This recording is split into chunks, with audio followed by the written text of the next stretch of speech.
la communauté Orco. Aujourd'hui, je suis avec Christine Levicki qui va nous parler un peu de son livre J'arrête de râler au boulot. Et on va commencer tout de suite l'interview, donc on va parler du bien-être au travail. Donc Christine, quelle est ta définition du bien-être au travail ? Pour moi, une des premières clés du bien-être, c'est de se sentir dans un environnement bienveillant, bien évidemment, sentir qu'on n'est pas en danger émotionnellement dans l'environnement. Ensuite, ce qui génère un profond bien-être en travail, je pense, c'est d'être dans des conditions de travail où on a un espace pour oser être soi. C'est vraiment le critère en anglais on dit la self-expression, l'expression de soi. Donc avoir un espace où on n'est pas constamment en train de chercher à être conforme à ce qu'on pense que les autres attendent de nous, mais on arrive à partager ce qu'on est vraiment à nos clients, à notre hiérarchie, à nos collègues au quotidien. Ça c'est le deuxième critère. Et le troisième critère, c'est de se sentir utile, de sentir que ce qu'on fait a du sens et que ça apporte de la valeur à la société, à notre clientèle. Donc il y a vraiment la notion de contribution.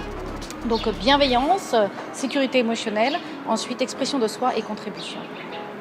Tout un programme. Voilà. Et alors, quelle est ta devise au travail ? Ma devise au travail, c'est toujours de chercher à apporter de la valeur. Toujours me poser la question, comment est-ce que je peux servir ? Alors ça peut être à l'échelle de comment, évidemment, est-ce que je peux servir le client si je suis en relation directe avec le client, ce qui est mon cas actuellement vu que c'est ma propre activité. Quelle est aussi l'opportunité de servir mes collègues, de servir mon département, de contribuer à apporter de la valeur à mon environnement.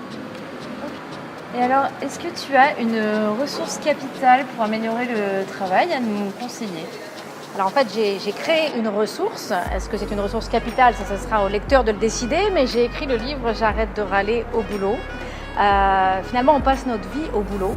On passe un nombre d'années, on passe plus de temps au boulot qu'à la maison, voilà. J'ai eu envie en écrivant ce livre de cultiver la possibilité que le boulot soit finalement, avant d'être un facteur de risque, soit aussi, en tout cas, un facteur de santé. Et j'ai eu vraiment envie, dans ce livre, de donner des clés et de proposer aux travailleurs, aux collaborateurs, de changer leur perspective par rapport aux frustrations du quotidien.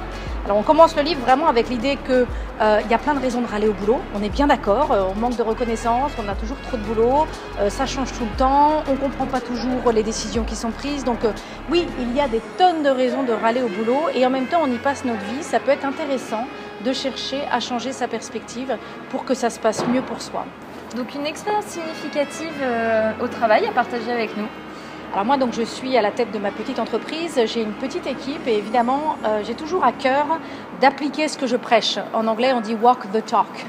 Et donc, j'essaie d'appliquer ce que j'écris dans mes livres avec mes collaborateurs. Et une des choses qu'on recommande, c'est de commencer les réunions d'équipe en parlant de ce qui va bien. Et donc, à chaque réunion d'équipe que nous avons, on fait un tour de table où chacun des collaborateurs a un temps pour parler de ce qui va bien. Alors, il peut parler de ce qu'un collègue a fait ou dire merci à un collègue pour l'avoir aidé sur tel ou tel projet.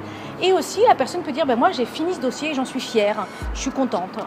Et ça, je trouve ça extrêmement précieux de créer un espace dans la conversation professionnelle pour prendre le temps de parler de ce qui va bien. Parce que quelque part, ce qui va bien, ce sont des fondations sur lesquelles on peut s'appuyer pour avancer et pour faire notamment avancer ce qui va moins bien et quels sont les problèmes.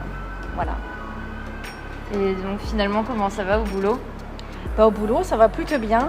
J'ai vraiment le profond désir de bâtir mon métier, mon entreprise autour de ces 3 critères dont j'ai parlé au début de cette interview, qui sont la bienveillance, l'expression de soi et la contribution.